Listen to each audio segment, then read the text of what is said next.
ನನ್ನ ಮುಂದಿನ ತೀರ್ಮಾನದ ಬಗ್ಗೆ ಕಾದು ನೋಡಿ.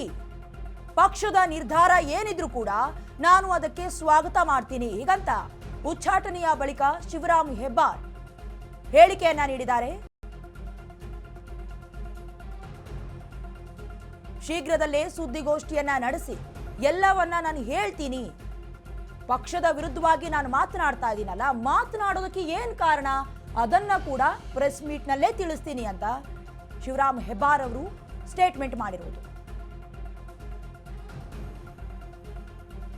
ಇನ್ನು ಮುಖ್ಯವಾಗಿ ಪಕ್ಷದಿಂದ ಉಚ್ಚಾಟನೆ ಮಾಡೋದಕ್ಕೆ ಕೊಟ್ಟಿರುವಂತಹ ಕೆಲವೊಂದಷ್ಟು ಹೇಳಿಕೆಗಳು ಏನು ಅಂತ ಹೇಳಿದ್ರೆ, ಪಕ್ಷದ ಶಿಸ್ತು ಉಲ್ಲಂಘನೆ ಮಾಡಿದ ಹಿನ್ನೆಲೆ. ಅಂದ್ರೆ ಇರೋದು ಬಿಜೆಪಿಯಲ್ಲಿ, ಗುರುತಿಸ್ಕೊಂಡಿರೋದು ಬಿಜೆಪಿಯಲ್ಲಿ, ಆದರೆ ಕೆಲವೊಂದಷ್ಟು ಸಭೆ ಸಮಾರಂಭಗಳಲ್ಲಿ ಕೆಲವೊಂದಷ್ಟು ನಾಯಕರ ಜೊತೆ ಪದೇ ಪದೇ ಕಾಣಿಸ್ಕೊಳ್ತಾ ಇದ್ರು. ಈ ಕಾರಣಕ್ಕಾಗಿ ಬಿಜೆಪಿ ಈಗಾಗಲೇ ಹೈಕಮಾಂಡ್ ಕಠಿಣವಾದಂತಹ ನಿರ್ಧಾರವನ್ನು ತೆಗೆದುಕೊಂಡಿರೋದು.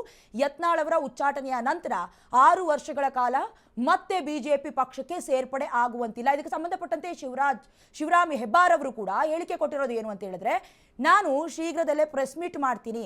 ನಾನು ಪದೇ ಪದೇ ಬೇರೆ ಪಕ್ಷದಲ್ಲಿ ಅಂದರೆ ಕೈ ಪಕ್ಷದಲ್ಲಿ ಗುರುತಿಸ್ಕೊಳ್ತಾ ಇರೋದಕ್ಕೆ ಕಾರಣ ಏನು, ಜೊತೆಗೆ ಪಕ್ಷದ ವಿರುದ್ಧವಾಗಿ ಮಾತನಾಡೋದಕ್ಕೆ ಏನು ಕಾರಣ ಇದೆ, ಎಲ್ಲವನ್ನ ಕೂಡ ನಾನು ತಿಳಿಸ್ತೀನಿ ಅಂತ ಹೇಳಿದ್ದಾರೆ. ಅಂದರೆ ಕೆಲವೊಂದಷ್ಟು ಕ್ಯೂರಿಯಾಸಿಟಿ ಮೂಡ್ತಾ ಇರೋದು ಏನು ಅಂತ ಹೇಳಿದ್ರೆ, ಇರೋದು ಬಿಜೆಪಿಯಲ್ಲಾದರೂ ಕೂಡ ಕೆಲವೊಂದಷ್ಟು ಕೈ ನಾಯಕರ ಜೊತೆ ಗುರುತಿಸ್ಕೊಳ್ತಾ ಇರೋದು. ಹೇಳಬೇಕು ಅಂತ ಹೇಳಿದ್ರೆ, ಮೊನ್ನೆ ನಡೆದಂತಹ ಬಮೂಲ್ ಎಲೆಕ್ಷನ್ ಅಲ್ಲೂ ಕೂಡ ಕಾಣಿಸ್ಕೊಳ್ತಾರೆ ಎಸ್ ಟಿ ಸೋಮಶೇಖರ್ ಅವರು.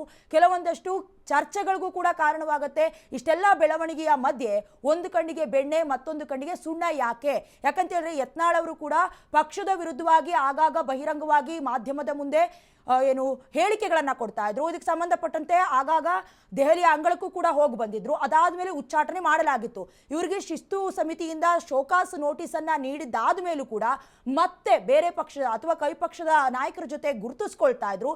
ಈ ಕಾರಣಗಳನ್ನೆಲ್ಲವನ್ನ ಕೂಡ ಕೂಲಂಕುಷವಾಗಿ ಗಮನಿಸಿ ಈಗ 6 ವರ್ಷಗಳ ಕಾಲ ಬಿಜೆಪಿ ಪಕ್ಷಕ್ಕೆ ಮತ್ತೆ ಎಂಟ್ರಿ ಕೊಡುವಂತಿಲ್ಲ ಅಂತ ಈಗ ಹೈಕಮಾಂಡ್ ಕೂಡ ತುಂಬಾ ಸ್ಟ್ರಾಂಗೆಸ್ಟ್ ಡಿಸಿಷನ್ ಅನ್ನ ತೆಗೆದುಕೊಂಡಿರೋದು. ಮುಂದೆ ಏನಾಗುತ್ತೆ, ಪ್ರೆಸ್ ಮೀಟ್ ನ ಕರೀತಾರಾ ಅಥವಾ ಮತ್ತೆ ಮನವಿಯನ್ನ ಏನಾದರೂ ಸಲ್ಲಿಕೆ ಮಾಡ್ತಾರಾ, ಕಾದು ನೋಡಬೇಕಾಗಿದೆ. ಮತ್ತೊಂದು ಕಡೆ ಆಪರೇಷನ್ ಕಮಲ ನಡೆದಾಗ ನಾಯಕರು ಬಂದಿರೋದ್ರಿಂದ ಮತ್ತೆ ಅದೇ ಪಕ್ಷಕ್ಕೆ ಹೋಗ್ತಾರಾ ಅನ್ನುವಂಥ ಕ್ಯೂರಿಯಾಸಿಟಿ ಕೂಡ ಬಿಲ್ಡ್ ಆಗ್ತಾ ಇರೋದು.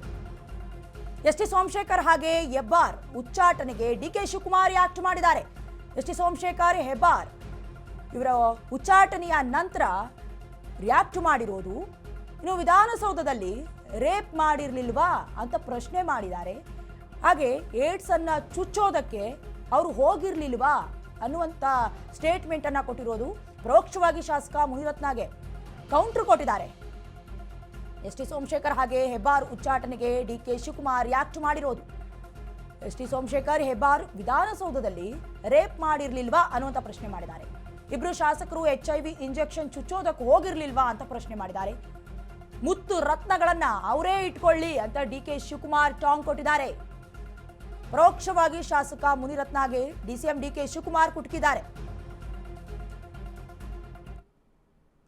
ಇನ್ನು ವಿಧಾನಸೌಧದಲ್ಲಿ ರೇಪ್ ಮಾಡಿರ್ಲಿಲ್ವಾ ಅಥವಾ ಏಡ್ಸ್ ಚುಚ್ಚೋದಕ್ಕೆ ಅವರು ಹೋಗಿರ್ಲಿಲ್ವಾ ಅನ್ನುವಂಥ ಪ್ರಶ್ನೆಗಳನ್ನ ಕೇಳಿದ್ದಾರೆ ಡಿ.ಕೆ. ಶಿವಕುಮಾರ್. ಮೊದಲ ರಿಯಾಕ್ಷನ್ ಇದು, ಮುತ್ತು ರತ್ನಗಳನ್ನ ಅವರೇ ಇಟ್ಕೊಳ್ಳಿ ಹೀಗಂತ ಪರೋಕ್ಷವಾಗಿ ಸೋಮಶೇಖರ್ ಹಾಗೆ ಹೆಬ್ಬಾರ್ ಉಚ್ಚಾಟನೆಗೆ ಪ್ರತಿಕ್ರಿಯೆಯನ್ನ ಕೊಟ್ಟು ವ್ಯಂಗ್ಯ ಆಡಿದ್ದಾರೆ ಡಿಸಿಎಂ ಡಿ.ಕೆ. ಶಿವಕುಮಾರ್.